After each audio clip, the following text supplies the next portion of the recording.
Et j'aimerais cet après-midi partager avec vous un petit peu, pendant que nous regardions ces deux danses israéliennes, je me disais, j'ai envie de leur parler de quelque chose d'important pour notre vie de chaque jour. Aujourd'hui, c'est de savoir à la fois les temps que nous vivons et si ce qu'on nous dit, ou comment pouvons-nous vérifier dans notre vie, comment est-ce qu'on peut vérifier que ce qu'on nous dit ou ce que Dieu veut nous dire au travers des circonstances que nous vivons actuellement. Je pourrais peut-être appeler ça...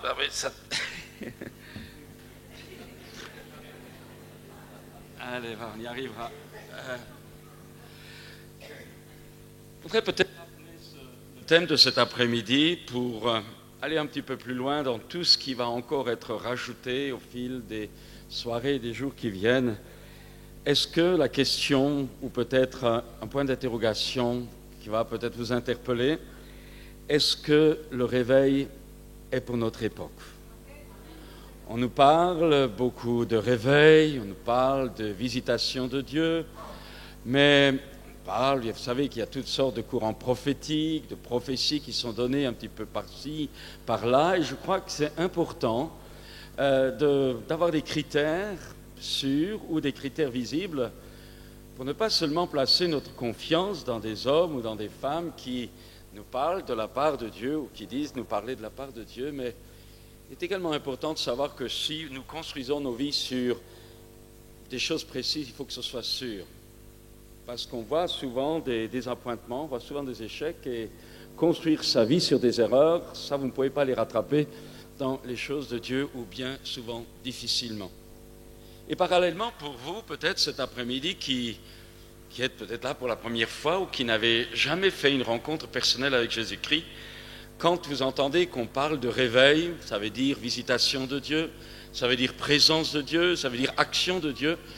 Ça veut dire que si on dit que Dieu veut envoyer le réveil, ou que Dieu est en train d'envoyer le réveil, ou que Dieu est en train de préparer le réveil, ou que nous pouvons entrer dans le réveil, ça veut dire que pour vous, pour les besoins, les problèmes que vous pouvez avoir, les difficultés qui peuvent être les vôtres dans votre corps, dans votre foyer, dans votre famille, dans votre couple peut-être, dans vos relations parents-enfants, eh bien, ça veut dire que Dieu est là et que Dieu va pouvoir intervenir et que Dieu va intervenir.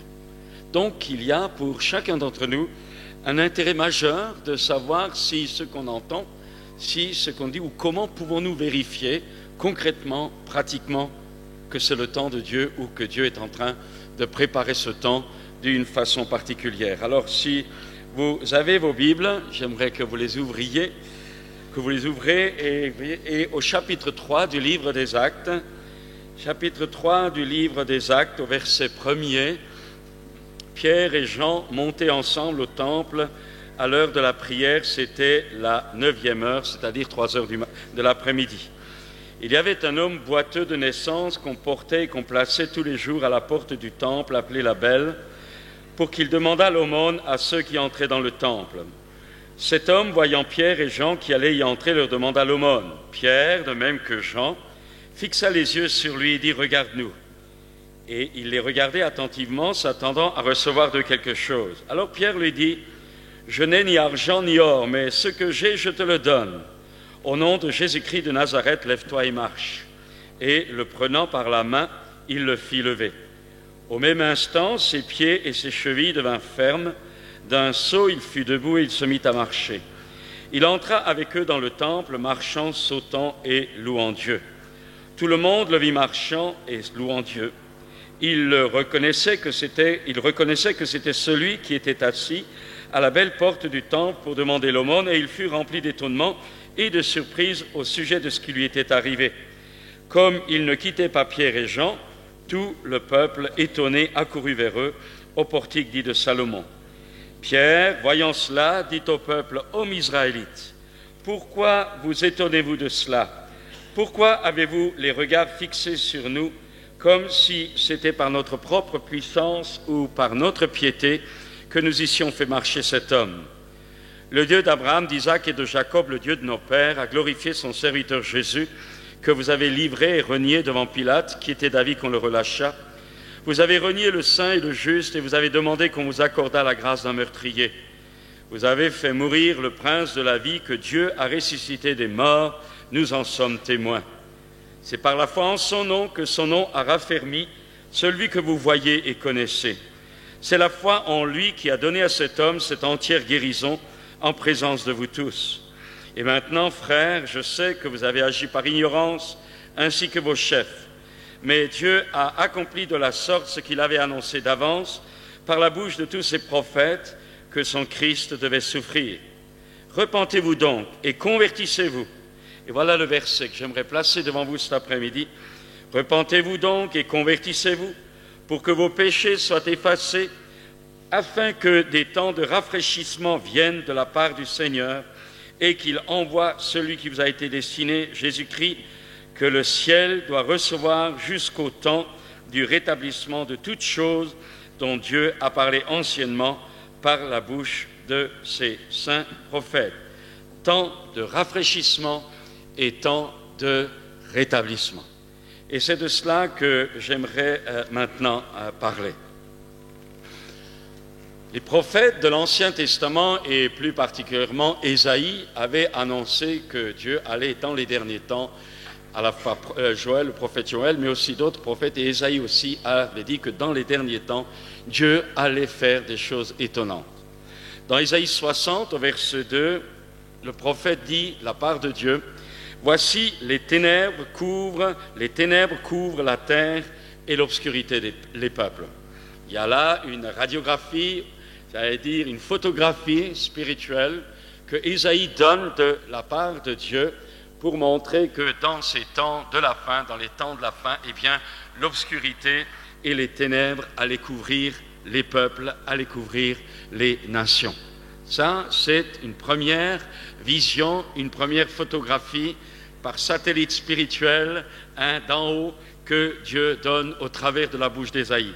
Mais Ésaïe continue, toujours au verset 2 de l'Ésaïe 60, « Mais sur toi, dira-t-il, l'Éternel se lève, sur toi sa gloire apparaît. » Nous voyons donc dans ces versets prophétiques de Ésaïe, nous voyons donc deux réalités.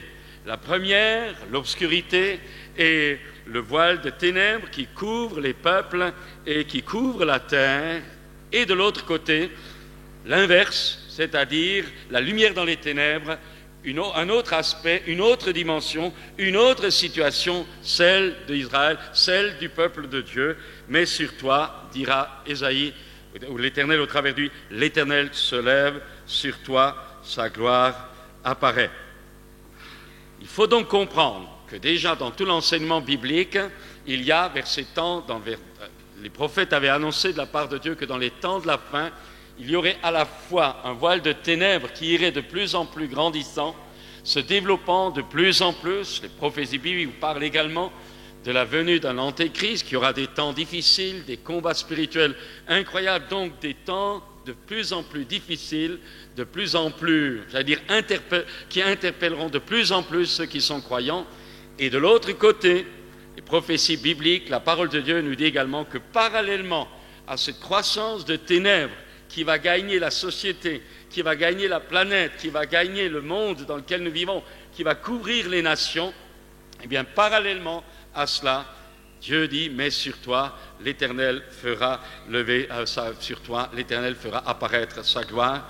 Et il y a donc au sein de ce monde de ténèbres, de cette vision de ténèbres, de cette vision d'obscurité prophétique, il y a parallèlement à cela une vision de lumière, une vision de bénédiction, une vision, j'allais dire, de témoignage d'une autre réalité, la réalité de la gloire de Dieu pour des hommes, pour des femmes, pour des nations, selon, nous allons voir que les hommes ou les femmes vont accepter cette vision des choses. Dans la lecture que nous avons faite dans Acte 3, l'apôtre Pierre vient donc d'accomplir, ou Dieu vient d'accomplir au travers de lui, un miracle étonnant. Les gens accourent, ils voient ce boiteux de naissance qui marche, bien sûr, tout le monde est étonné. Pierre leur dit, c'est par la foi dans le nom de Jésus que son nom a raffermi cet homme. Vous le voyez, ce n'est pas notre piété, vous connaissez cela. Et Pierre va donc dire deux mots, ou deux aspects. Quand la foule est là, étonnée devant le miracle indéniable qui vient d'avoir lieu, Pierre leur dit, repentez-vous et convertissez-vous pour que vos péchés soient effacés. Et voilà le premier point que j'aimerais souligner, afin que des temps de rafraîchissement viennent de la part du Seigneur et qu'il envoie celui qui vous a été destiné, Jésus-Christ. La parole de Dieu nous montre, au travers de la bouche de Pierre, qu'il y a donc des temps, de rafraîchissement que Dieu veut donner. Repentez-vous.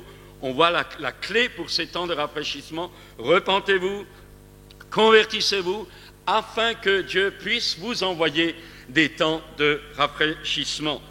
Et puis, il continue encore, et qu'il envoie celui qui vous a été destiné, Jésus-Christ, que le ciel doit recevoir jusqu'au temps du rétablissement de toutes choses dont Dieu a parlé anciennement par la bouche de ses saints prophètes. Là, il n'y a plus question de rafraîchissement seulement, il est question de rétablissement. Rafraîchissement d'un côté, mais rétablissement, et on voit également dans ce texte une progression dans le rétablissement, puisque Pierre dira le rétablissement de toutes choses. Et le rafraîchissement sert à engendrer le rétablissement qui lui-même doit progresser jusqu'à sa finalité où toutes choses devront et seront rétablies. Il y a donc dans la parole de Dieu une saison ou des saisons de rafraîchissement. Il y a également des saisons de rétablissement où la présence de Dieu, sa puissance, ses dons, ses ministères accordés à l'Église sont prévus par Dieu dans le temps de la fin.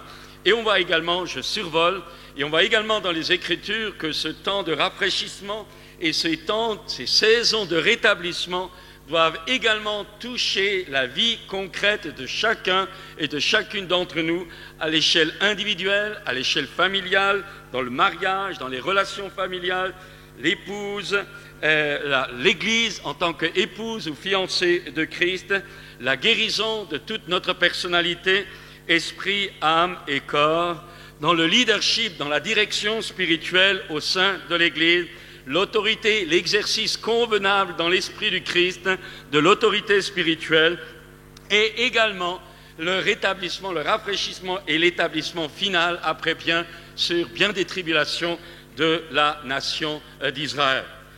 Le réveil, dans beaucoup d'aspects prophétiques, est donc annoncé pour notre époque de l'Église, je vais y arriver tout à l'heure, et pour que également par ces temps de rétablissement, par ces temps de rafraîchissement, l'Église puisse, et chaque croyant puisse être dans les ténèbres qui couvrent et qui couvriront de plus en plus la planète, pour que chaque croyant, chaque Église et le corps de Christ puissent être ce témoignage vivant au sein des ténèbres de la gloire réelle et authentique de Dieu. Sur toi, la gloire de l'Éternel se lèvera. Alors, le prophète Osée, au chapitre 5, verset 15, dit de la part de Dieu, je m'en irai, je reviendrai dans ma demeure jusqu'à ce qu'ils s'avouent coupables et cherchent ma face. Quand ils seront dans la détresse, ils auront recours à moi. Et la parole de Dieu encore dira, en parlant des Israélites, à un moment donné, et ils se tourneront dans leur humiliation, dans leur souffrance, dans leurs problèmes, la nation d'Israël, tout à un moment donné se tournera vers l'Éternel, et comme a dit Osée 6:1, ils diront, venez, retournons à l'Éternel, car il a déchiré, mais il nous guérira, il a frappé, mais il bandera nos plaies. Alors, dans cette fresque rapide et générale que je viens de faire, la question se pose donc quand ? Quand ces choses se feront-elles ?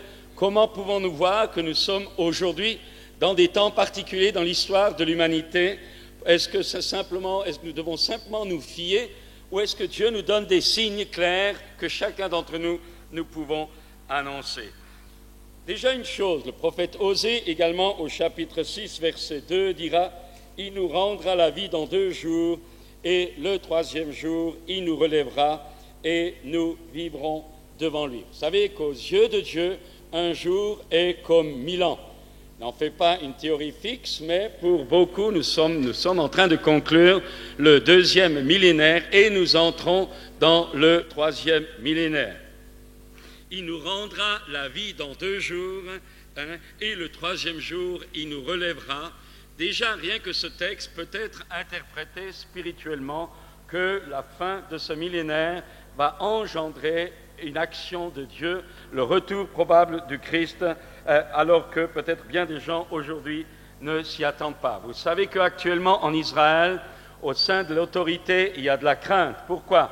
Parce que d'abord, à l'échéance de chaque millénaire, il y a toujours des illuminés, que ce soit du côté des Juifs, que ce soit également, malheureusement parfois, de certaines sectes chrétiennes, eh bien, où, par toutes sortes de raisons, on croit que c'est le retour de Jésus, on engendre le retour de Jésus, et il y a une crainte dans les autorités à Jérusalem, à l'occasion de la fin de ce millénaire, à l'occasion d'ailleurs déjà de la fête des tabernacles qui va avoir lieu.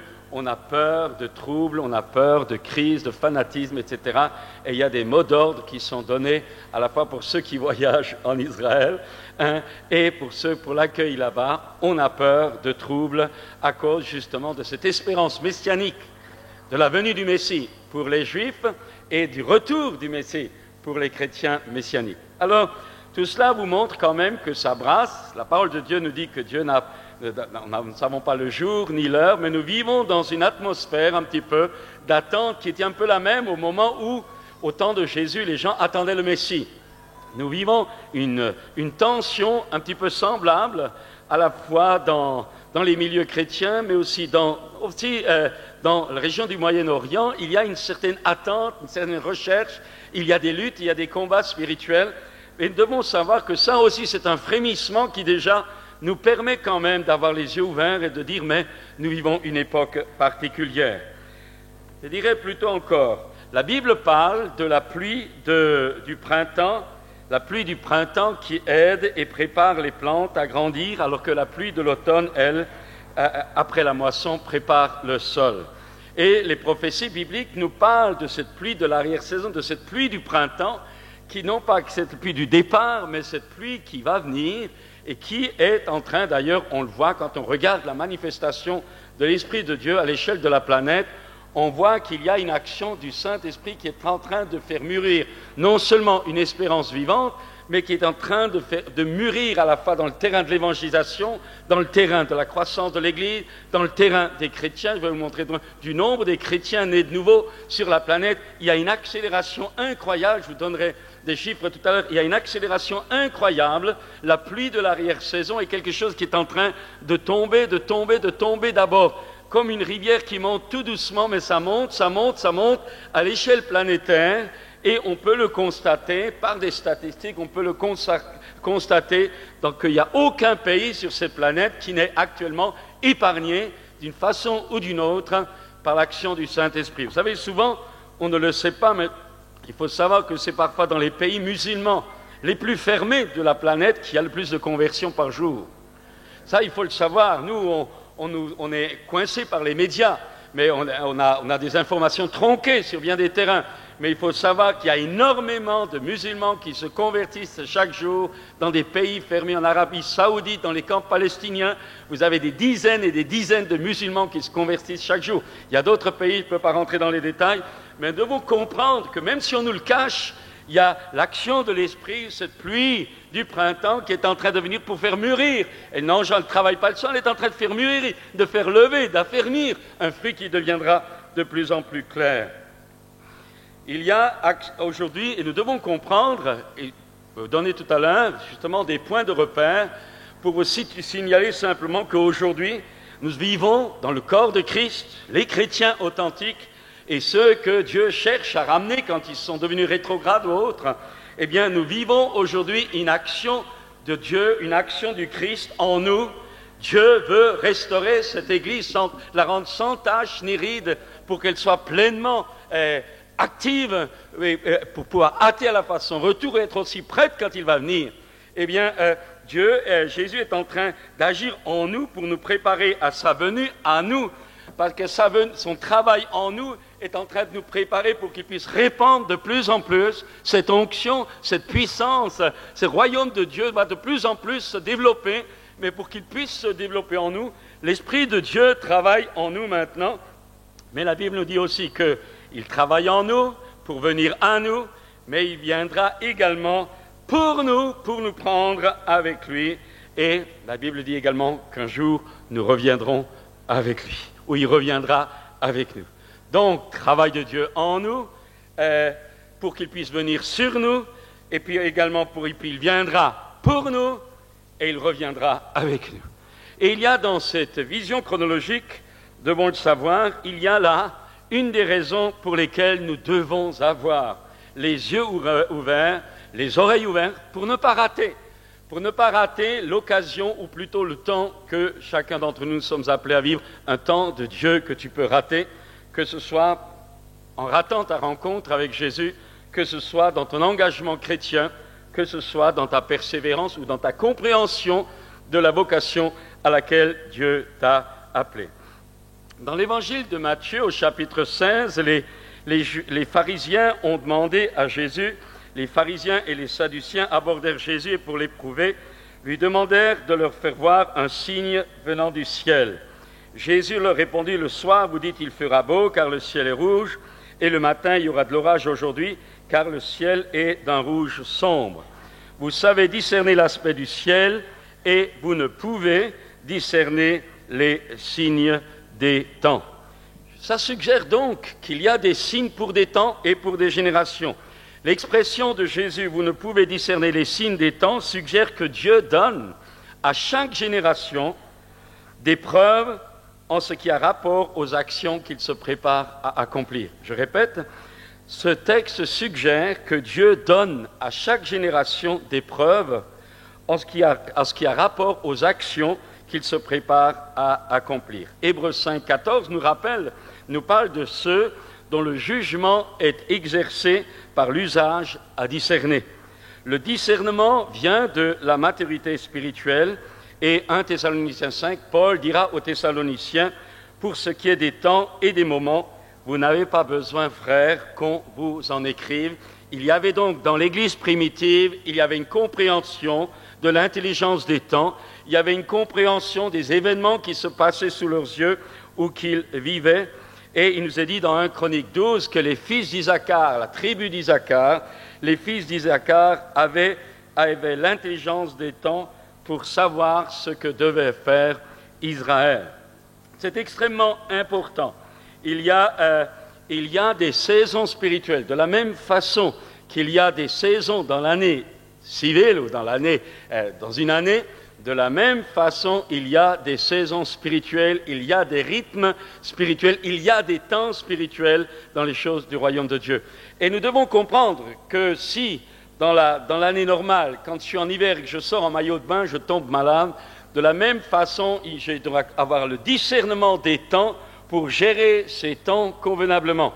Et pour les choses de Dieu et pour ta vie, si tu veux voir la gloire de Dieu dans ta vie, il est important que tu demandes au Seigneur qu'il t'ouvre les yeux pour que tu saches gérer convenablement les différentes saisons spirituelles dans lesquelles Dieu te place ou qu'il va te faire traverser. Il y a des saisons spirituelles et il y en a une qui est extrêmement importante à comprendre. Il y en a beaucoup, mais j'en soulignerai simplement une en passant. Un des plus grands, là où nous devons réellement ouvrir les yeux d'une façon, vraiment grande, il y a une saison spirituelle qui nous parle, c'est la saison du jugement avant la bénédiction.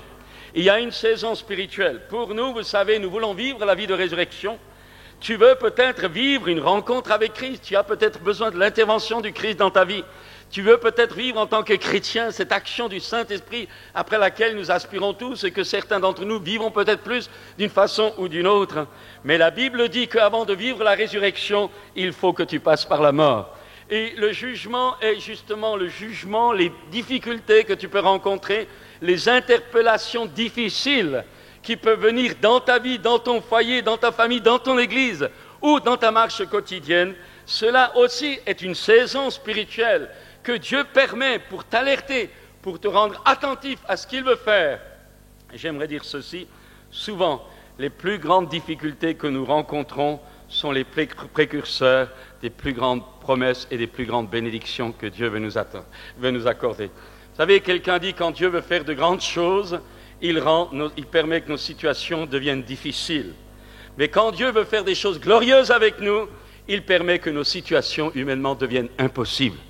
Pourquoi ? Parce que Dieu ne donnera jamais sa gloire à un homme. Et nous devons comprendre qu'il y a ainsi des rythmes de vie, des saisons spirituelles, et à nous de demander au Seigneur la saison que nous sommes en train de traverser, de vivre, afin que nous adaptant, acceptant la leçon de cette saison, nous puissions, au temps convenable, porter le fruit ou laisser Dieu porter son fruit au travers de nous. Alors, j'aimerais dire maintenant, j'allais maintenant dans le vif du sujet, j'aimerais dire que nous avons, dans la parole de Dieu et dans l'histoire, 3 signes principaux qui peuvent nous aider, qui doivent aider de la part de Dieu, qui doivent m'aider à comprendre les temps que nous vivons aujourd'hui. Ces 3 signes sont simples. Ce sont la nation d'Israël, l'Église et également ce qu'on appelle le leadership, c'est-à-dire la vie des responsables, que ce soit dans la politique d'un pays, que ce soit dans l'Église. 3 domaines que Dieu utilise pour nous alerter, 3 domaines que Dieu utilise pour nous ouvrir les yeux, 3 domaines qui sont relatifs à chaque génération, dans lesquels Dieu travaille pour parler et donner des signes tangibles de ce qu'il va faire dans chaque génération. Et j'aimerais bien sûr parler de la nôtre dans quelques instants. Alors, je dirais Israël, l'Église et le leadership. Dans Galates 3:29, il est écrit « Si vous êtes à Christ, vous êtes donc la postérité d'Abraham, héritier selon les promesses. » Ça, c'est l'Église. Mais dans Genèse 22, Dieu dit à Abraham « Je te bénirai et je multiplierai ta postérité comme les étoiles du ciel. » Ça, c'est l'Église. Et comme le sable sur le bord de la mer. Ça, c'est l'Israël naturel. Il y a donc dans la promesse et l'alliance que Dieu avait faite avec Abraham, il y a à la fois les étoiles dans le ciel qui étaient un signe prophétique pour lui montrer cette multitude, cette descendance, cette semence spirituelle, et puis le sable de la mer, donc la terre, donc la nature, donc la descendance physique. Et Dieu avait promis, avait fait alliance avec Abraham, où il lui parle d'une descendance naturelle et d'une descendance spirituelle. Et Paul dit que nous sommes la descendance spirituelle des promesses d'Abraham au travers de Jésus-Christ. Mais j'aimerais aller encore un petit peu plus loin. La Bible pourtant, malgré les promesses que Dieu a pu faire à Abraham, malgré l'engagement, l'alliance que Dieu a coupée avec un pacte de sang avec Abraham, en lui disant « ta semence, ta postérité sera en bénédiction à toutes les nations », la Bible et l'évolution historique, prophétique également, nous montrent et nous signalent que finalement il y aura seulement un reste d'Israël à la fin qui sera sauvé. Il y a, et là je vais peut-être vous étonner, mais il y a également un reste de l'Église qui sera sauvé, celle que la Bible appelle les vainqueurs, et il y a également un reste des nations qui sera sauvé après que les jugements viennent. La parole de Dieu est très claire. Elle invite ceux de la nation d'Israël à se convertir au Dieu vivant. Dieu permet des difficultés actuelles, et il y en a eu dans le passé, pour que les gens se tournent vers lui. La parole de Dieu nous dit que les 2/3 d'Israël seront détruits à un moment donné. Nous savons que les 2/3 de Jérusalem seront détruits et que c'est acculé à l'extrémité que cette nation, à un moment donné, se tournera vers celui qu'ils ont percé. Il y a donc une souffrance qui attend la nation d'Israël.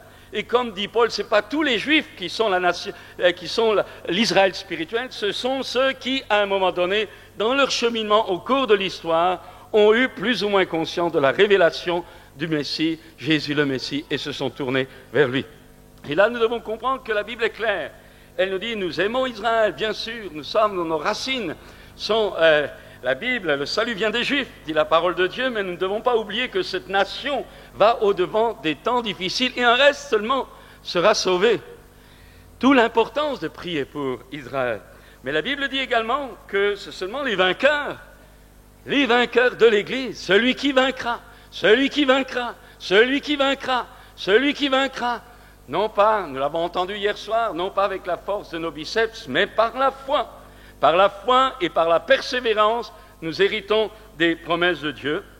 Et puis la Bible dit également que le jugement descendra sur les nations. Rappelez-vous, les boucs, les béliers, les brebis, etc. Je n'insiste pas. Je voudrais dire encore ceci. 1 Corinthiens 15 nous dit que ce qui est spirituel n'est pas le premier, c'est ce qui est animal. Ce qui est spirituel vient ensuite.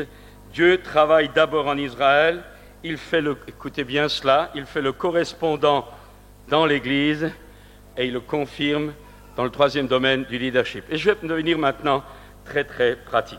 Et je vais prendre maintenant le troisième signe. Je viens de parler d'Israël, je viens de parler de l'Église rapidement, mais je parlerai aussi du changement de leader, changement de responsable.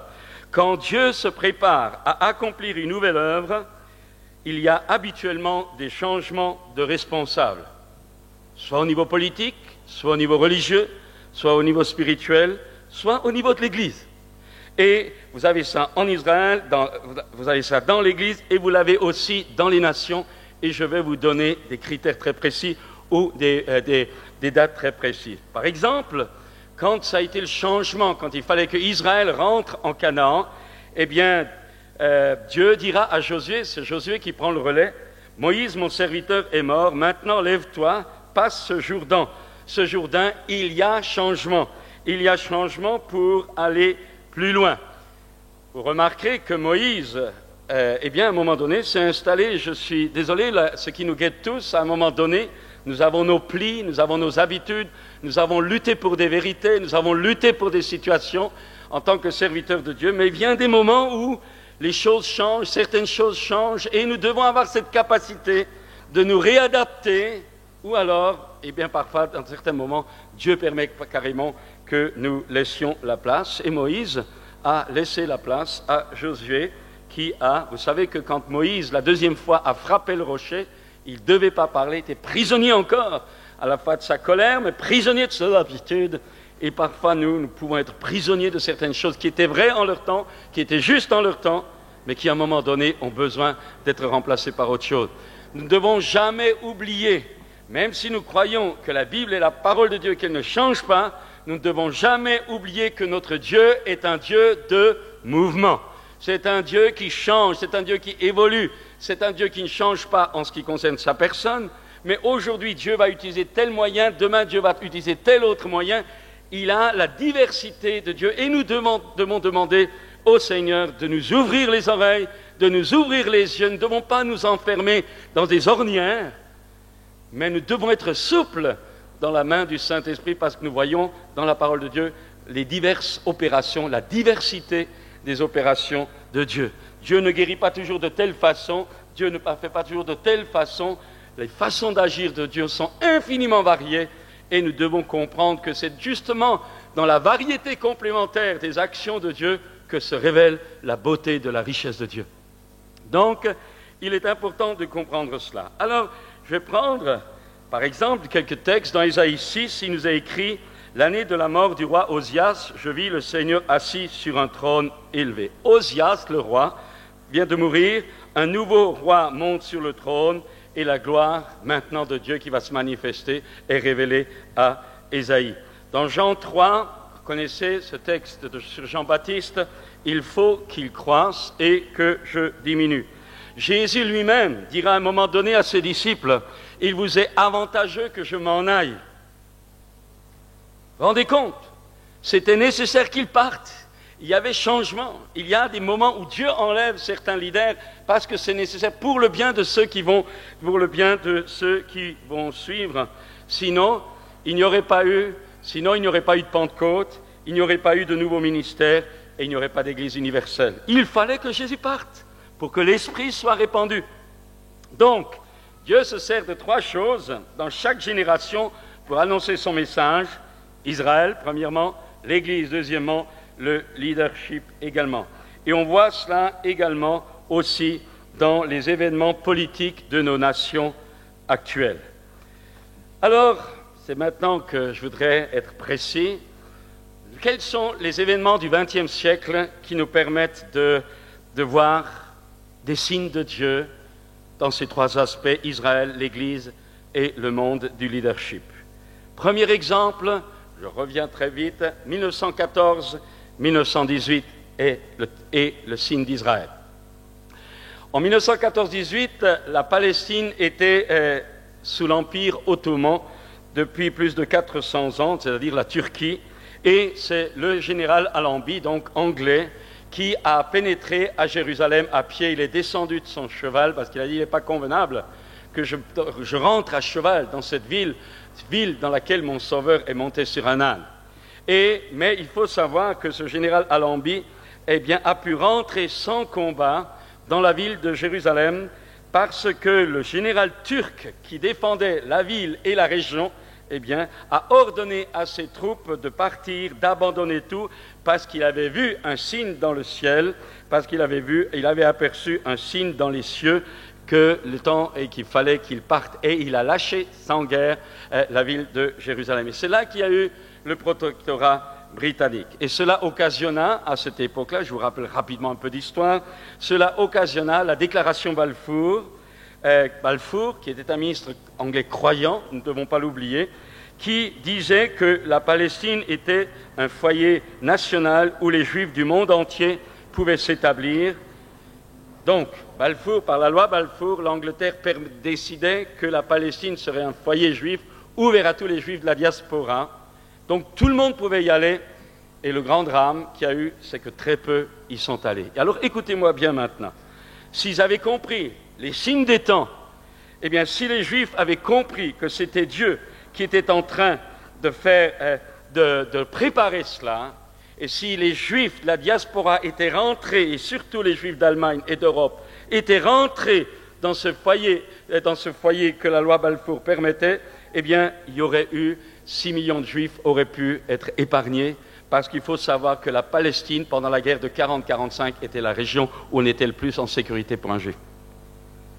Une erreur de diagnostic, une erreur de signe. Dieu, au travers de la loi Balfour, permet la création, permet la possibilité à tous les Juifs de la diaspora, mais beaucoup étaient tenus par toutes sortes de raisons, je ne vais pas les énumérer ici, mais nous devons savoir, l'histoire est là, on ne peut pas discuter. Si les Juifs étaient partis, si les Juifs d'Allemagne, si les Juifs d'Europe, si les Juifs de France étaient partis à ce moment-là, à l'appel de Dieu, à l'ouverture, parce que chaque année c'était à l'an prochain Jérusalem, s'ils avaient suivi la vision de la parole de Dieu, et s'ils avaient eu les yeux ouverts sur les signes des temps, il n'y aurait pas eu 6 millions de Juifs tués dans les fours crématoires. Il n'y aurait pas eu la possibilité pour Hitler de faire ce génocide incroyable. Tout simplement, ils n'ont pas compris les signes des temps.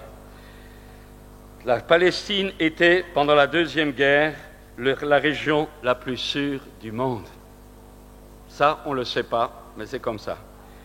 Aujourd'hui, il y a un réveil de l'antisémitisme en Europe, rappelez-vous, différents pays européens de l'Est, même la Suisse, même la France. Rappelez-vous qu'à cause d'Israël, à cause des Palestiniens, à cause du monde musulman, il y a une pression de plus en plus forte qui se fait sur bien des Juifs. Et tout ça, c'est aussi quelque chose, un signe des temps par lequel Dieu veut parler aux Juifs de la dispersion pour leur dire de rentrer, parce qu'il faut comprendre que le retour du Messie, le retour du Christ est aussi lié au retour de ceux qui sont dans la dispersion. Je ne dis pas que tous les dispersés vont revenir, mais nous devons comprendre que l'Église a une vocation de hâter le retour de Jésus-Christ par l'évangélisation, et nous devons comprendre que les Juifs, eux aussi, par le retour dans leur pays, par l'accomplissement prophétique du rétablissement des villes et de tout ce pays, eux aussi participent à l'avènement spirituel, à l'accomplissement spirituel du retour du Messie. Et ça traîne pour toutes sortes de raisons, et nous devons prier pour cela. Mais je voudrais dire également, ça c'est pour Israël, maintenant je prends 14-18, maintenant 14-18 pour l'Église, le signe de l'Église. Il y a eu, en 14 et 18, c'est là qu'a commencé la création de la plus grande dénomination de cette époque-là, pentecôtiste de la planète. Le premier conseil général de la dénomination pentecôtiste la plus grande se réunit en 1914 et commença une nouvelle extension de la dimension pentecôtiste de l'Église. Vous devez savoir qu'en 1968, un recensement a montré que d'une quasi-inexistence au début de ce siècle, le groupe pentecôtiste est devenu le mouvement le plus important du monde protestant de la planète, et actuellement, il y a à peu près 500 millions de chrétiens pentecôtistes nés de nouveau sur la planète. Donc, c'est un des signes qui a commencé, devons le rappeler, en 1914. Il y a également en 1914, il rappelait au 14-18, a eu le bouleversement, la révolution russe, bouleversement, je n'ai pas le temps d'insister, bouleversement au niveau politique dans les nations, le leadership a été bouleversé. Dans l'Église, il y a eu également des bouleversements. 14-18 n'a pas seulement été un événement de guerre, il a été un signe spirituel de la part d'Israël, de la part de l'Église, de la part du leadership dans l'Église et dans le monde et dans Israël, pour notre génération, et comme a dit Jésus, tu vois le ciel est rouge, alors regarde et comprends et interprète les signes. Il y a, je vais plus loin, deuxième exemple, 1947-1948, et on reprend le premier terrain, Israël. Après la Deuxième Guerre mondiale, les Anglais décidèrent de ne pas honorer certaines promesses faites pour la Palestine, abandonnant le pays, nous le savons, et le laissant à la guerre entre Juifs et Arabes. Et nous savons également que, en 1947, donc c'est la victoire et la création, en 1948, officiellement de l'État d'Israël en tant que nation, reconnue, je le rappelle, par l'ONU, pour la première fois depuis 2500 ans. Et il n'existe pas, il faut comprendre, ce n'est pas simplement un événement comme ça, nous devons comprendre que d'après les lois sociologiques, d'après les lois des États, d'après l'histoire, il n'y a jamais eu un peuple qui a été totalement rayé en tant qu'État pendant 2500 ans et qui est ressorti comme un État officiel, une langue morte, réinstallée, réintégrée comme aujourd'hui. Et un signe, 1947 et 1948, est un signe de Dieu au travers d'Israël. C'est un miracle, ça n'existe pas. Tout sociologue vous le dira, c'est un miracle, ça n'existe pas naturellement. Mais je continue.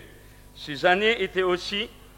Alors ça, c'est pour Israël. Maintenant, pour l'Église, 47-48, ces années étaient aussi la manifestation glorieuse des ministères puissants dans l'Église. Restauration d'une nation, Israël. Mais il y a également, l'Église va prendre des proportions très fortes par des ministères très forts, qui sont réputés. Prenez un homme comme Billy Graham, William Branham, Oral Roberts, T.L. Osborne, qui étaient des hommes, moi je prends un exemple, disons qui ont peut-être parfois été critiqués, c'est sûr, vous ne faites rien, vous n'êtes jamais critiqué. Mais pour moi, qui connais l'œuvre missionnaire, je peux vous dire, malgré tout peut-être, les points de vue doctrine américains ou autres, mais je vais vous dire un des plus grands missionnaires ou un des plus grands hommes évangélistes qui a fait le plus de miracles et de conversions en Afrique, c'est T.L. Osborne. C'est un homme, on vous le dira, dans le monde anglophone, c'est un homme qui a été beaucoup décrié plus tard, peut-être, je ne sais pas toutes les raisons, mais je peux vous dire, il y a eu des hommes qui ont marqué des nations entières, des régions entières de la planète. Et ça, c'est 47-48 que justement ce genre de leader, et également, pendant cette période, à même moment où Dieu réinstallait Israël en tant que nation officielle, dans l'Église, signe de Dieu pour l'Église, dans l'Église, au travers de l'Église, il y a eu des vagues de guérison extraordinaires au travers du monde entier par l'Église. 1947-48, sur le terrain maintenant, troisième terrain, le leadership, eh bien, juste avant le réveil de 47-48, le Seigneur se choisit des nouveaux leaders pour le mouvement pentecôtiste mondial. Le Dr Price, vous connaissez la sœur Aimée Semple McPherson, Smith Wigglesworth, les frères Jeffries en Angleterre sont tous en dehors de toute cause de maladie pour la plupart, sans raison de santé ou d'âge, indépendamment de leur âge, sont tous disparus de la circulation. Et il y a eu une nouvelle génération. Et ça s'est passé 47-48. Il y a eu un changement complet à cette même période du leadership dans le monde de l'Église. Et aujourd'hui, l'Église jouit d'une vie spirituelle à cause des événements de 47-48 dans cette mutation des responsables. Il y a eu des Josué qui ont pris le relais de Moïse qui sont partis. Je vais vous montrer tout à l'heure comme quoi, vous allez voir, ça correspond très très bien parce qu'il y a des... Vous allez voir, je vais vous donner des dates. Troisième exemple, 1966-1967, Israël. La guerre, rappelez-vous, la guerre spectaculaire des 6 jours et Jérusalem qui était divisée, la moitié appartenait à la Jordanie, eh bien, au bout de 2 jours, Jérusalem redevint une et la capitale devint la capitale d'Israël. Luc 21, Jésus a dit, lorsque Jérusalem sera foulée aux pieds par les nations jusqu'à ce que le temps des nations soit accompli. Nous devons comprendre, lorsqu'il y a eu la guerre des 6 jours en Israël, Ce n'était pas simplement quelque chose qui passait dans les médias et dans les informations. Nous devons comprendre que c'était des signes de Dieu pour notre génération, des signes de Dieu pour toi et pour moi, pour te dire, lève les yeux, regarde, apprends à lire ce qui se passe. Alors je continue. Les nations arabes. Nous arrivons, avec la prise de Jérusalem en tant qu'unité, nous arrivons à la conclusion de la dispensation des gentils d'après Jésus. Nous vivons pendant les derniers événements de l'âge de l'Église. Savez-vous que les nations arabes, pendant des siècles, n'avaient jamais fait de Jérusalem leur capitale? Jamais, c'était aucun problème pour eux. Savez-vous qu'on a utilisé les pierres des urinoirs, on a utilisé des tombes, des pierres tombales juives pour faire des urinoirs. Il faut bien comprendre qu'avant qu'il y ait le retour d'Israël, eh bien, les Arabes les musulmans ne cherchaient absolument pas de faire de Jérusalem la capitale. Mais dès qu'Israël a repris vie, et surtout maintenant que Jérusalem est devenue la capitale, alors là, maintenant, laissez-moi vous dire qu'on va au-devant de temps difficiles. Pourquoi cela? Très simplement parce qu'à cause d'Israël, à cause de cette capitale, eh bien, hébreu, eh bien, nous devons comprendre qu'il y a une guerre spirituelle. Et la guerre spirituelle, c'est l'islam, qui est une puissance. Et l'islam ne tolérera jamais. Pour ceux qui prient pour Israël, il faut savoir que ça va devenir de plus en plus dur. L'islam, cette principauté, ne tolérera jamais une autre religion dans sa région. C'est impossible.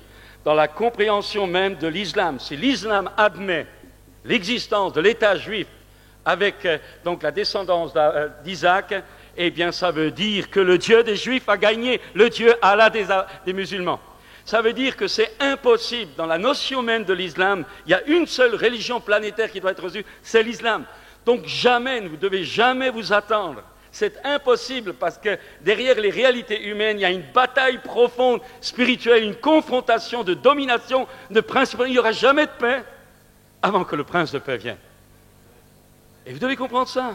Alors tous les contrats, tous les accords humains ne peuvent rien, parce que la parole de Dieu est claire, nous n'avons pas à lutter contre la chair et le sang, mais contre des principautés, des dominations, des esprits méchants dans les lieux célestes. Alors, je dirais que 1966-67 pour l'Église a aussi été une étape, importante, une nouvelle effusion du Saint-Esprit. Vous savez que début du siècle, l'effusion de la Pentecôte était prolétaire, j'allais dire c'était le peuple qui était touché, mais en 1966, avec le mouvement charismatique, ce sont les leaders dans les églises, que ce soit au niveau catholique, soit au niveau protestant, évangélique, eh bien, ce sont les responsables qui expérimentent l'effusion charismatique, l'effusion du Saint-Esprit, et toutes sortes de mouvements qui existent aujourd'hui à l'état planétaire, mouvement pour les femmes, mouvement de Jésus, les femmes agglo, mais aussi toutes les grandes œuvres charismatiques de notre planète ont commencé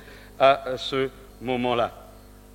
Je dirais encore ceci, 1966-67 et le leadership, c'est-à-dire au niveau du troisième terrain, c'est-à-dire des responsables, il y a un changement également, c'est à cette même période que William Branham, qui était un évangéliste extrêmement fort, à mon avis c'est un des hommes qui avait plus de puissance, mais qui à un moment donné, semble l'avoir dévié dans sa doctrine sur la Trinité, eh bien, il est mort.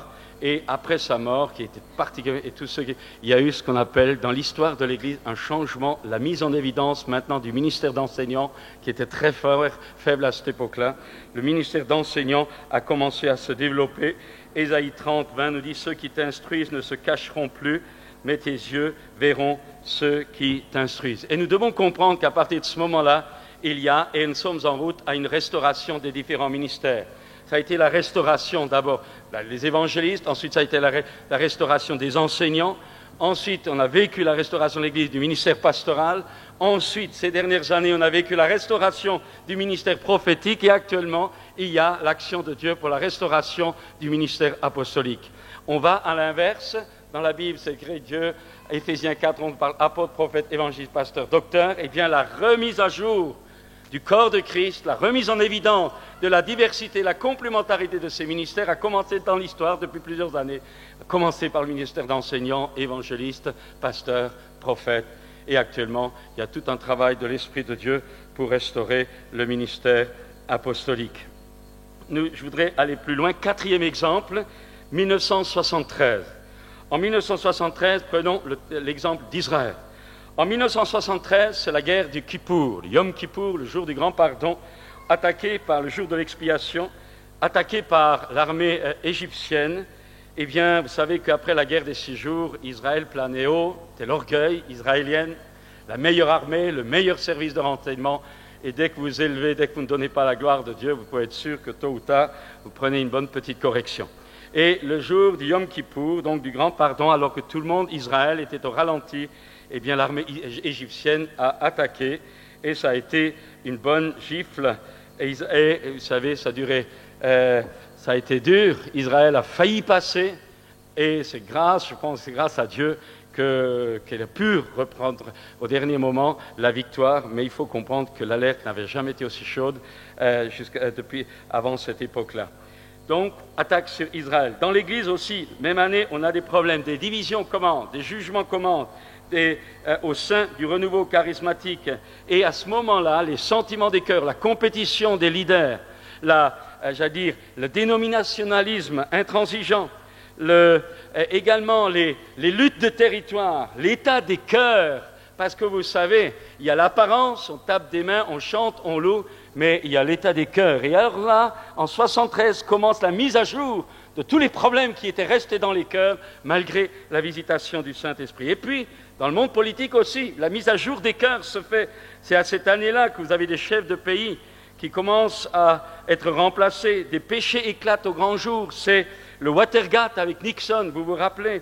Et à ce moment-là, plus de 30 chefs d'État furent remplacés sur une période de 18 mois pour corruption, péché, pour la plupart. Les sentiments des cœurs des leaders dans l'Église aussi se révélèrent au grand jour par des divisions, des rejets, des attaques, des calomnies et toutes sortes de choses. Et je voudrais dire en conclusion, aujourd'hui, les scandales dans l'Église, les scandales dans Israël et les scandales dans les nations sont un signe de Dieu. Le ciel est rouge, ouvre les yeux, Jésus est à la porte. Cinquième exemple, 1976-1977. Israël, c'est l'initiative de paix, je vous le rappelle, de Sadat d'Égypte qui rejoint Begin en Israël.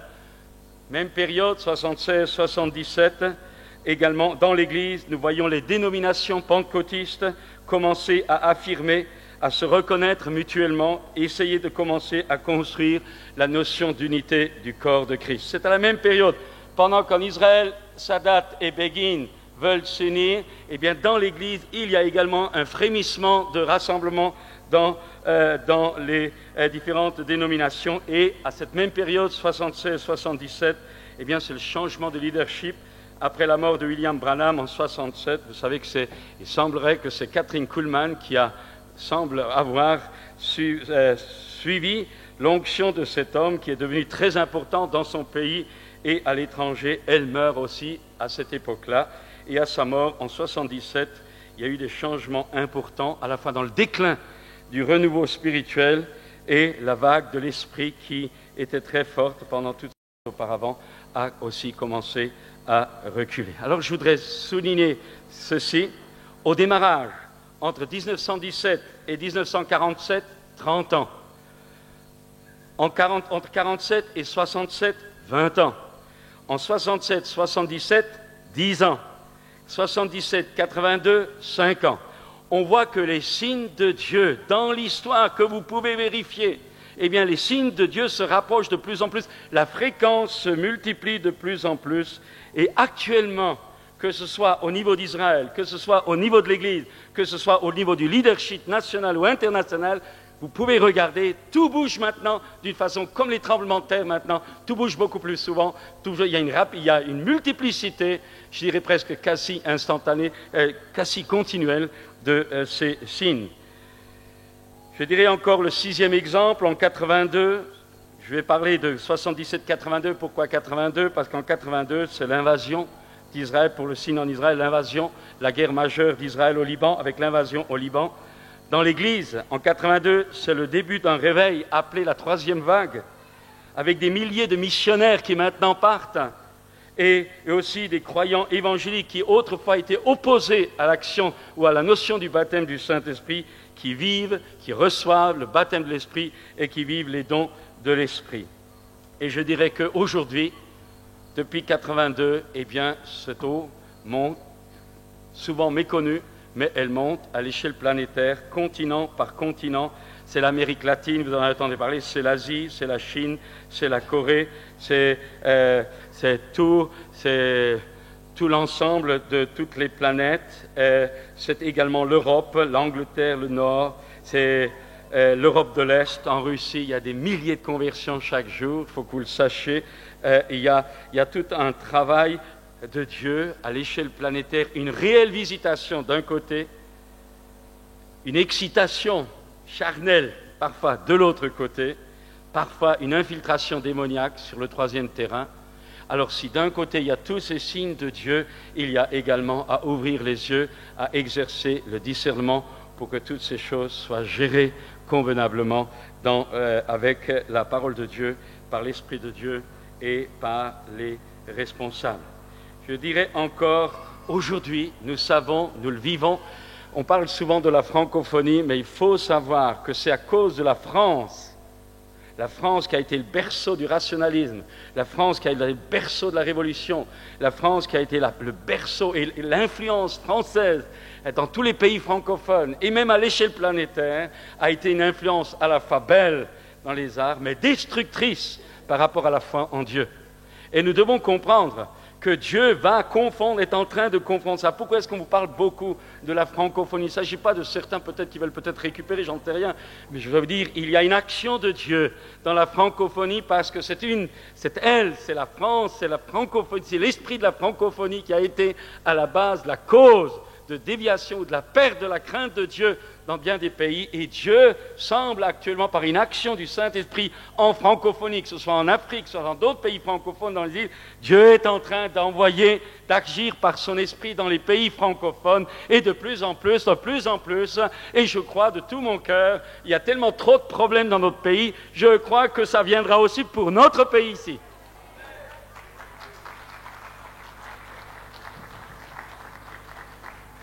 Le niveau de la rivière monte, alors bien sûr, comme disait un frère bien-aimé, tu crois au réveil alors qu'il y a tellement de problèmes, c'est justement parce qu'il y a tellement de problèmes qu'il nous faut le réveil.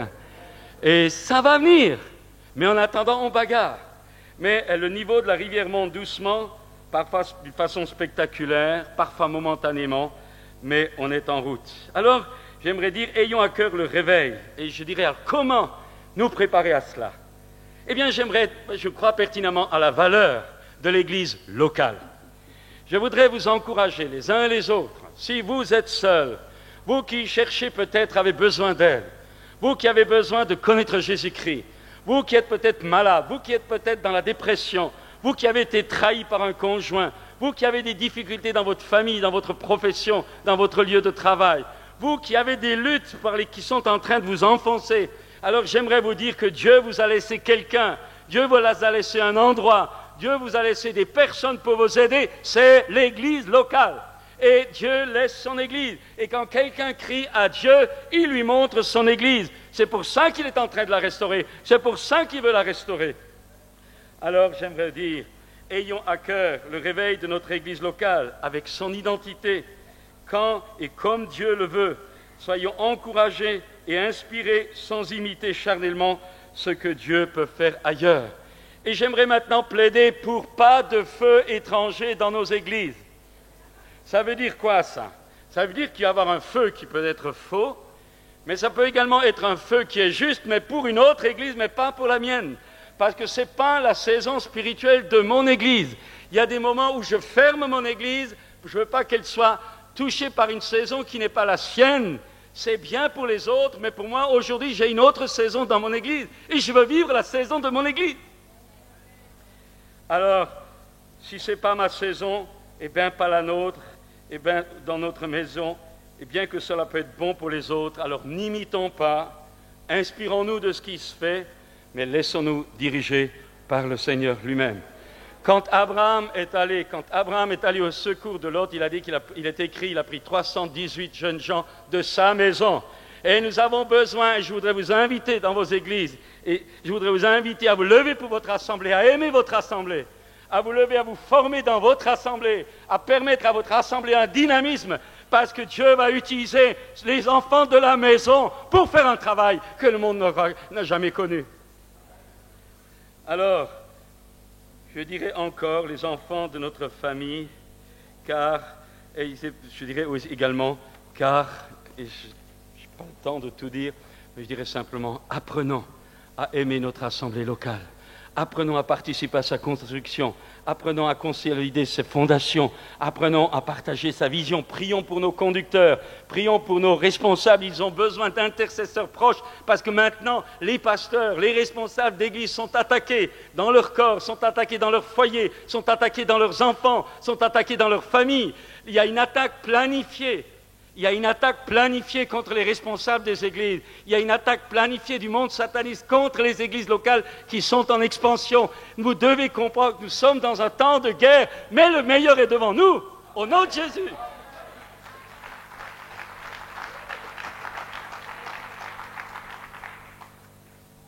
Dans l'histoire d'Israël et de l'Église, les gens servaient le Seigneur quand il y avait un leader qui avait vu et vécu les œuvres de Dieu. Quand il était parti, eh bien, le peuple devenait rétrograde. Le réveil vient et veut venir pour relever les rétrogrades. Et je fais un appel là. S'il y a parmi nous des chrétiens, et j'aimerais dire, nous vivons un monde de confusion même dans l'Église de Jésus-Christ.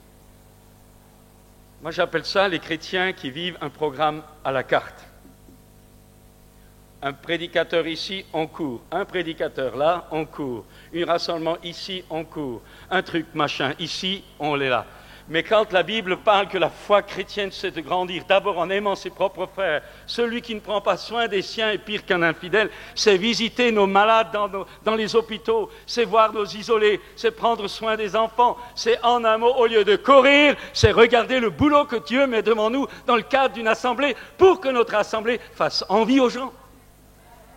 Chers amis, je ne suis pas contre les conventions, on en a une. De temps en temps, c'est bien qu'on se retrouve ensemble pour louer, adorer. Mais si vous êtes un chrétien de convention uniquement, vous allez tout perdre tôt ou tard.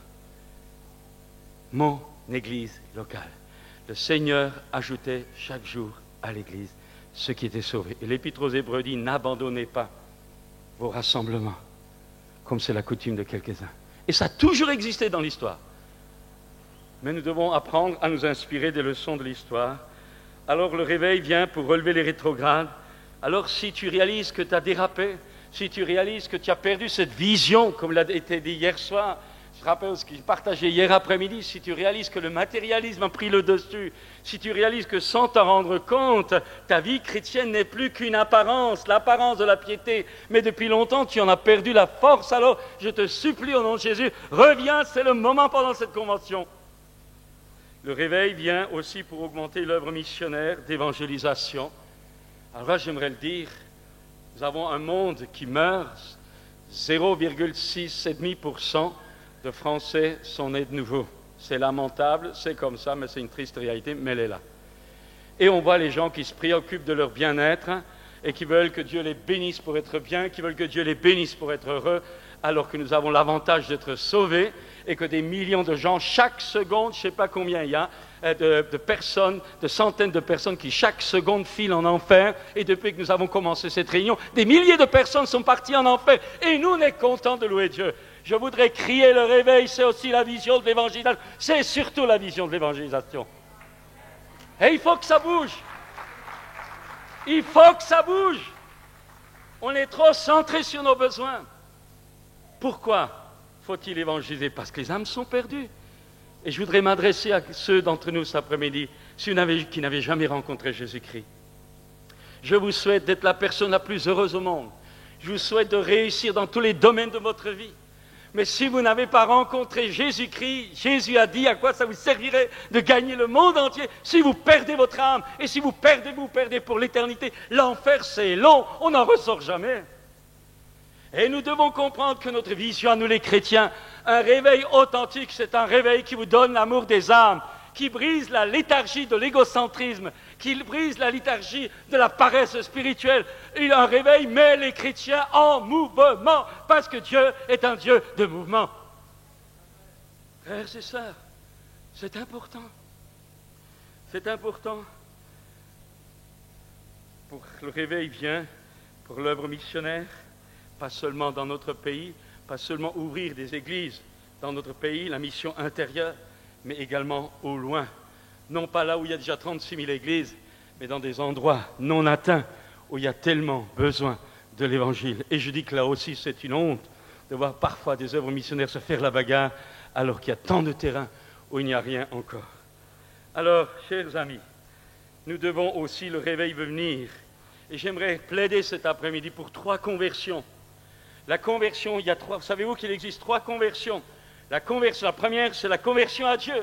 Et ce matin et cet après-midi, j'aimerais te dire, si tu n'as jamais donné ta vie à Dieu, c'est aujourd'hui le jour du salut. Il faut que tu te convertisses au Dieu vivant. Il faut que tu acceptes de renoncer à ta vaine manière de vivre. Il faut que tu donnes ta vie à Christ. Il a payé pour toi. Il est mort pour toi. Il a été crucifié pour toi. Il est vivant. Et cet après-midi, il peut changer ta vie pour toujours. Conversion à Dieu, en abandonnant les idoles, ta même manière de vivre, et en te remettant entre les mains du fidèle Créateur. Mais il y a également la vraie vie chrétienne. Deuxième conversion, c'est se convertir à nos frères et sœurs. Devenir chrétien, c'est aimer son Dieu, mais également notre prochain, et commencer par nos frères et sœurs dans la foi, les membres de notre famille naturelle, et puis les frères et sœurs dans la foi. Il y a une conversion envers notre prochain. Devenir chrétien, c'est accepter d'être serviteur des autres. Et puis il y a la conversion au monde, c'est-à-dire aux gens du monde.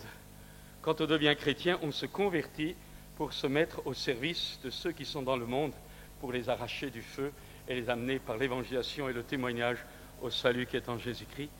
On ne vit pas dans une citadelle fermée. On aime le monde, car Dieu a tant aimé le monde. On ne devient pas mondain, mais on aime le monde. C'est extrêmement important. 3 conversions, rappelez-vous cela. Alors, je dirais que, encore ceci, Joël, alors le réveil vient pour apporter la restauration à l'Église et la sanctification, changement de vie, rappelez-vous, j'ai dit hier, une transformation. Dieu ne te sauve pas seulement, il veut ta transformation. Et puis, Joël 2 nous dit, les airs se rempliront de blé et les cuves regorgeront de mou et d'huile. Je vous remplacerai les années qu'ont dévoré la sauterelle, le gélec, le basil et le gazam, une grande armée que j'avais envoyée contre vous. Le premier de ces animaux attaque le fruit, le deuxième attaque la feuille, le troisième attaque la branche et la dernière attaque la racine. Eh bien, j'aimerais dire, nous vivons un monde où il y a tellement de gens qui font des dépressions.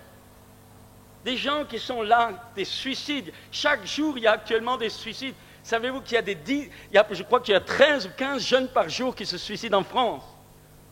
Vous devez comprendre, les gens sont déboussolés. Des femmes se suicident, des hommes se suicident. J'ai vu des responsables chrétiens se suicider. Ça existe. Nous vivons des temps difficiles.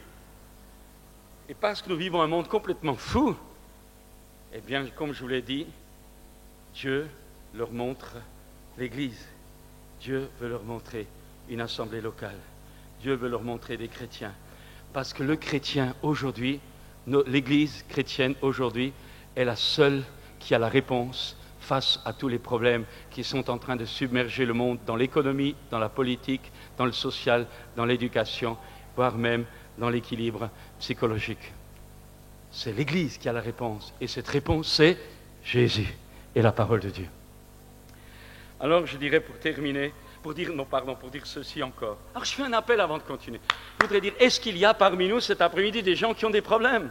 J'aimerais dire, il y a une solution. Il y a des solutions que ton psychiatre ne pourra pas te donner. Il y a des solutions que le psychologue ne pourra pas te donner. Il y a des solutions que le meilleur des médecins ne pourra pas te donner. Il y a des solutions que seul Dieu peut régler, parce que seul Dieu peut chasser les démons, guérir les malades incurables. Seul Dieu peut changer ta vie et te faire naître de nouveau. Et ça, il en a donné la délégation à l'Église. Jésus a dit, allez prêcher la bonne nouvelle. Celui qui croira et qui sera baptisé sera sauvé. Voici les miracles qui accompagneront ceux qui auront cru.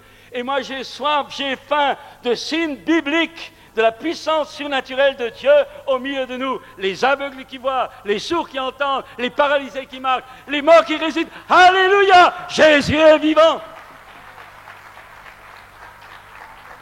Et ça vaut la peine qu'on se bagarre, parce que je crois que la foi est une bataille pour pouvoir saisir tout ce que la grâce de Dieu nous offre. Alors, il y aura alors au Sinaï, le spectacle était tellement fort qu'il y a des gens qui ont eu peur. Eh bien, je pense que les fusions, il y aura des choses étonnantes, il y aura des gens qui prendront peur.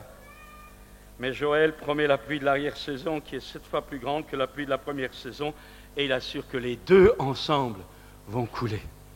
Ça veut dire que nous qui crions à Dieu, nous qui cherchons Dieu jusqu'à ce qu'il vienne, eh bien nous allons voir des choses que le monde n'a pas connues dans son histoire. Parce que la pluie de l'arrière-saison sera doublée par une conjugaison de la pluie de la première saison et le réveil de Pentecôte. Et au lieu de toujours parler de la Pentecôte du passé, on parlera de la fête des tabernacles spirituels de l'avenir, du futur. Nous ne sommes pas de ceux qui regardent en arrière, mais nous sommes de ceux qui s'inspirent de l'arrière pour aller plus loin vers l'avant. Et le meilleur est devant nous. Croyez-le, le meilleur est devant nous. Alors je dirais, il faudra de puissantes manifestations pour faire tomber les principautés démoniaques sur certaines nations, par exemple la fenêtre 10-40, mais aussi sur notre pays. Et il y a de plus en plus des confrontations dans l'intercession dans les cieux.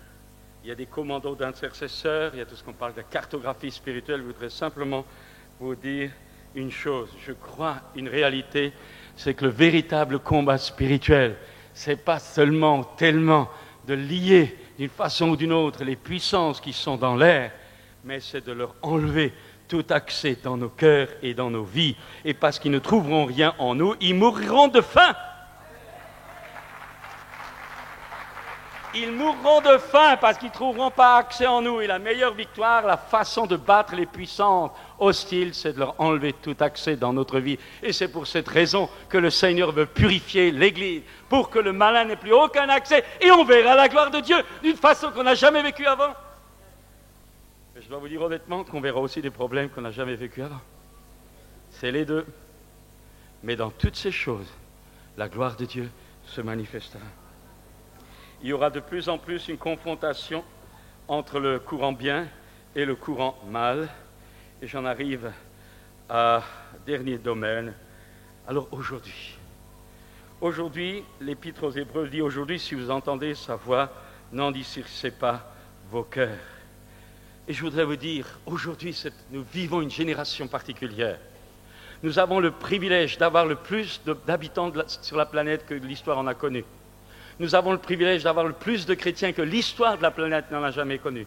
Nous avons le privilège d'avoir le plus d'impact évangélique sur la planète que l'histoire de la planète a connu. Nous avons le privilège de voir Dieu se lever comme jamais auparavant. Des millions de personnes dans les pays les plus hostiles se convertissent à Jésus-Christ. Il y a des révélations de Jésus-Christ d'une façon incroyable. Il y a une dimension spirituelle extrêmement forte. Mais, parallèlement, Dieu permet des tribulations. Dieu permet que l'Église soit attaquée.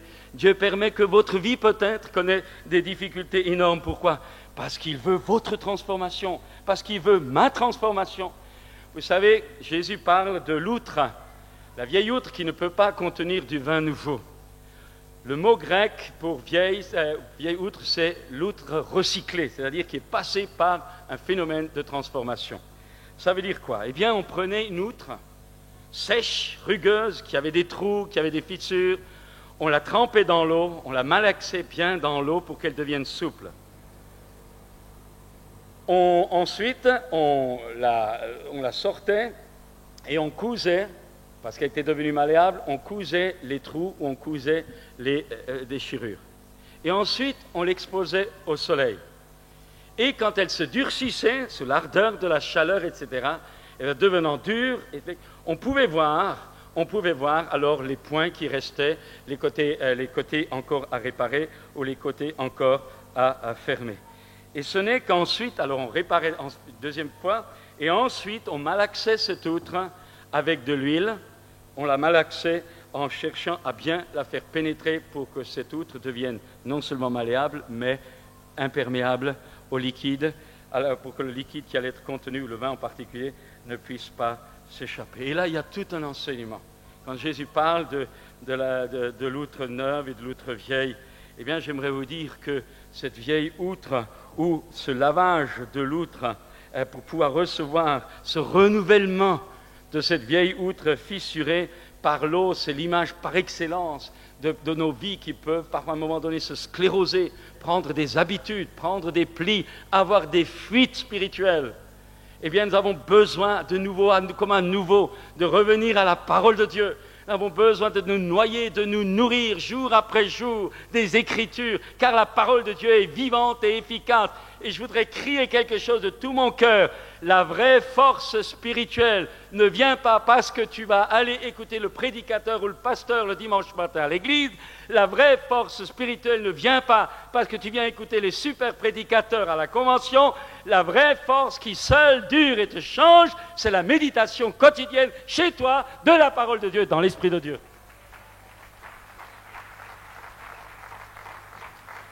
Et là, laissez-moi vous dire, il y a un monde à renverser dans le milieu évangélique. Mais c'est pour cette raison qu'il y a tellement de cassettes, tellement de livres, tellement de formations, et on n'a jamais vu des chrétiens aussi fragiles et aussi faibles. Pourquoi ?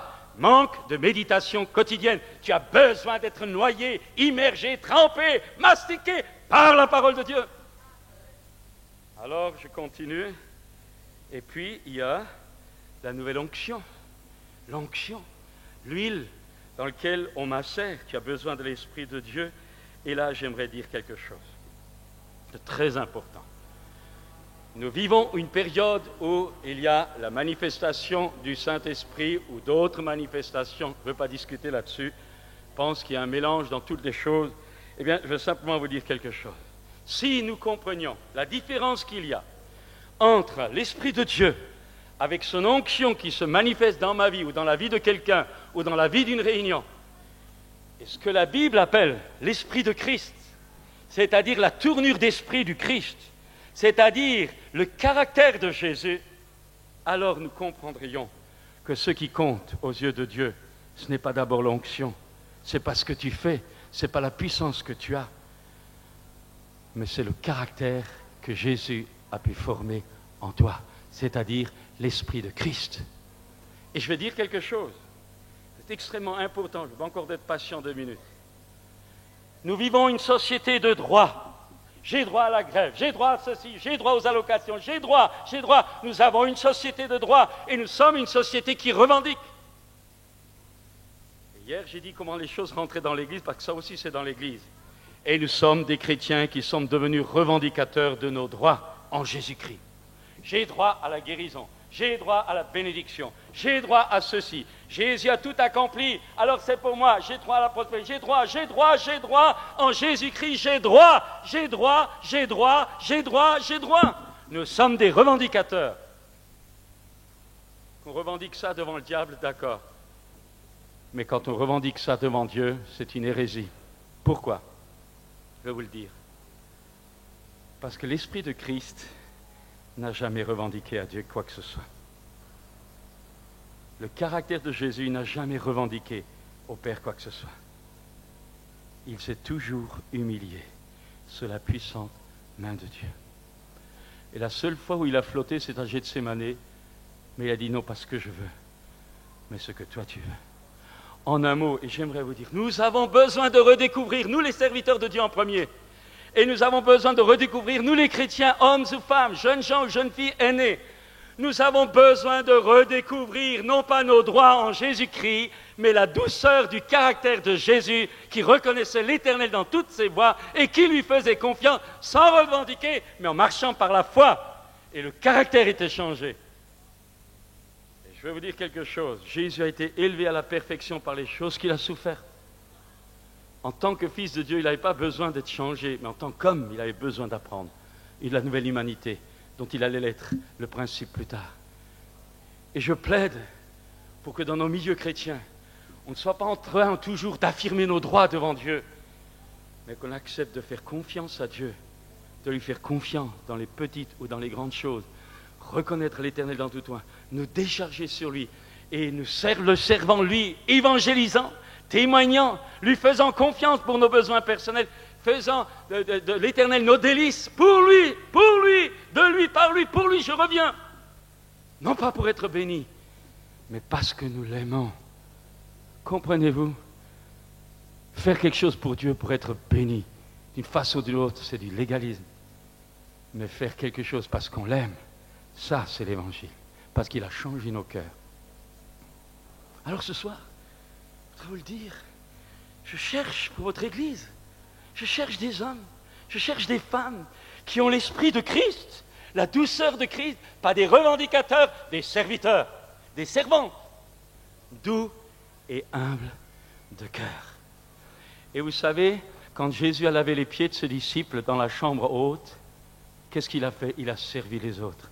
Il n'a pas revendiqué sa filiation divine, il a servi. Et vous savez, nos églises, et je prie pour la mienne autant que pour la vôtre, nos églises doivent devenir des saintes scènes vivantes, jour après jour, où on se lave les pieds, on voit les défauts des autres, et au lieu de les canarder, de les démolir, eh bien on leur lave les pieds, on les aide à s'en sortir.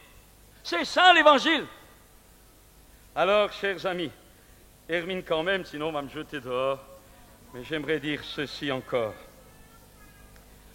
L'onction, c'est bien, mais l'onction passe. Et le vrai critère n'est pas l'onction. Le vrai critère, c'est la place que tu as laissée au caractère de Jésus en toi. Parce que Dieu peut même utiliser un âne. Et je ne crois pas que les ânes iront au ciel. Hein? Clair. Alors, je termine en disant ceci. Aujourd'hui, eh bien, j'aimerais dire que nous avons une harmonie à trouver. Il y a conflit, on nous parle beaucoup de conflits de génération, les jeunes et les vieux, nous le chantons, mais je peux vous dire, parfois, je suis pasteur depuis des années, parfois dans les familles chrétiennes, ça chauffe, comme on dit. Hein? Alors, il y a une harmonie à trouver entre les générations, et pas seulement parents-enfants, il y a les grands-parents, les petits-petits-enfants, les 4 générations. Et moi, je crois que nos églises sont appelées à montrer le témoignage des 4 générations complémentaires ensemble. Je rends grâce à Dieu de ce que chaque dimanche soir, dans ma famille, on se retrouve à 30. Parents, grands-parents, tata, tonton, tata, tout le monde est là. Et il faut voir les gamins, quand le papa leur colle une fessée, ils viennent se réfugier dans la joue de la grand-mère ou de la tata. Et ça fait du bien à tout le monde. On a besoin, les 4 générations humaines sont voulues par Dieu, et Dieu veut également les 4 générations spirituelles. Il veut des pères, il veut des mères, il veut des fils, il veut des filles, il veut des petits-enfants, et il veut aussi des grands-parents. Ok, d'accord, vous êtes toujours là, agitez la main pour voir si je vous ai perdu. Alors, dans ces temps de visitation, en réalisant que les autres ne sont pas comme nous, en se supportant mutuellement et en se complétant, vous savez, David Wilkerson a dit, on a fait de Jésus un étranger dans nos églises, on donne la prééminence au Saint-Esprit au lieu de la première place à Jésus, on loue un Jésus qu'on ne prie plus, la vraie puissance, dire à un autre, c'est le caractère de Jésus et non les miracles, parce que la vraie puissance que tu as, c'est ce que tu fais quand ça ne va pas. Ta foi, ce n'est pas quand Dieu te répond, ta foi, tu la démontres parce que tu fais quand Dieu ne répond pas encore. C'est ça la vraie foi. Alors je dirais, développons la vie de prière individuelle et communautaire. La lecture de la Bible, je viens d'en parler.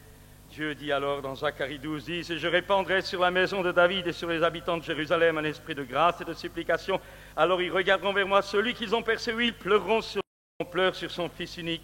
Ils sont affligés par lui comme on est affligé pour un premier-né. » C'est ce qui attend Israël. Mais j'aimerais cet après-midi maintenant faire un appel. J'aimerais maintenant m'adresser à chacun ici. J'ai fait une survol, bien sûr incomplet, le temps me manque, mais vous pouvez comprendre, si vous êtes ouvert avec votre conscience, que nous vivons des temps politiques, des temps nationaux, internationaux, que le monde d'avant n'a jamais vécu comme cela. Rappelez-vous, un terrain de témoignage, Israël, un autre terrain de témoignage, l'Église, un autre terrain de témoignage, le leadership. Alors je dirais en conclusion, cet après-midi, vous avez suffisamment entendu, même si je n'étais pas très clair, eh bien j'aimerais vous dire cet après-midi, vous ne pouvez pas sortir de cette tente comme vous êtes rentré. Ce n'est pas possible. On dit que souvent les animaux sont plus reconnaissants que les hommes. Et s'il y a parmi nous quelqu'un cet après-midi, si vous réalisez que vous n'avez jamais réellement donné votre vie à Christ, si vous réalisez que vous avez besoin de Dieu, si vous réalisez que finalement vous n'avez pas Dieu dans votre vie, alors je voudrais vous dire que Dieu ne vous condamne pas.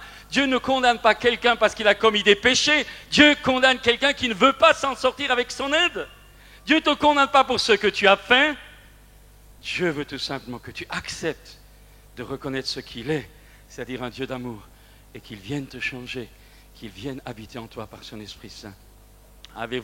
Êtes-vous peut-être malade? Êtes-vous peut-être malade et êtes-vous peut-être malade, Seigneur, tu montres, vous êtes peut-être malade, vous avez peut-être des difficultés, dans votre vie. Je parle à ceux d'entre nous qui, jusqu'à ce jour, n'ont jamais donné leur vie à Jésus. Voulez-vous cet après-midi dire, Seigneur, oui, moi j'en veux de cette vie-là. Je veux vivre le temps de ma génération. Je veux être un signe de Dieu pour ma génération. Je ne veux pas passer à côté du plan. Je veux vivre, Seigneur, je veux vivre. Seigneur Jésus, ce soir, je te donne ma vie. Je te donne mon cœur. Seigneur Jésus, viens faire ta demeure en moi. Et puis je vous rappelle 3 conversions. Conversion à Dieu. Mais Seigneur, je te donne ma vie aujourd'hui. Je te demande de m'aider à servir les autres. Mes frères dans la foi, l'église à laquelle je vais me joindre, les chrétiens, apprendre à les supporter, même dans leurs défauts. Et puis 3e conversion. Et Seigneur, je veux aussi aimer le prochain dans mon travail, le prochain à l'école, le prochain dans ma famille qui ne t'appartient pas encore. Seigneur, je veux l'aimer et faire tout mon possible dans la prière et par mon témoignage de l'arracher à la mort, à l'enfer et à la perdition. Aujourd'hui, dit la parole de Dieu, si vous entendez sa voix, n'endurcissez pas votre cœur. Je voudrais vous inviter à incliner votre tête un instant pendant la prière. Seigneur, tu es là, je t'en prie, agis Seigneur, agis maintenant. Oh, je t'en prie, agis maintenant. Oh, pendant que nous gardons les yeux fermés, eh bien, si vous qui êtes là, peut-être cet après-midi, peut-être êtes-vous là pour la première fois, peut-être êtes-vous un peu choqué de ce qui a été dit, mais ne regardez pas au défaut de l'orateur, regardez simplement à la vérité profonde que, au fond de vous-même, vous ressentez face à tout cela. Eh bien, voulez-vous dire, Seigneur, ce soir, je te donne ma vie. Je ne sais pas comment tu vas faire, mais je veux te faire confiance.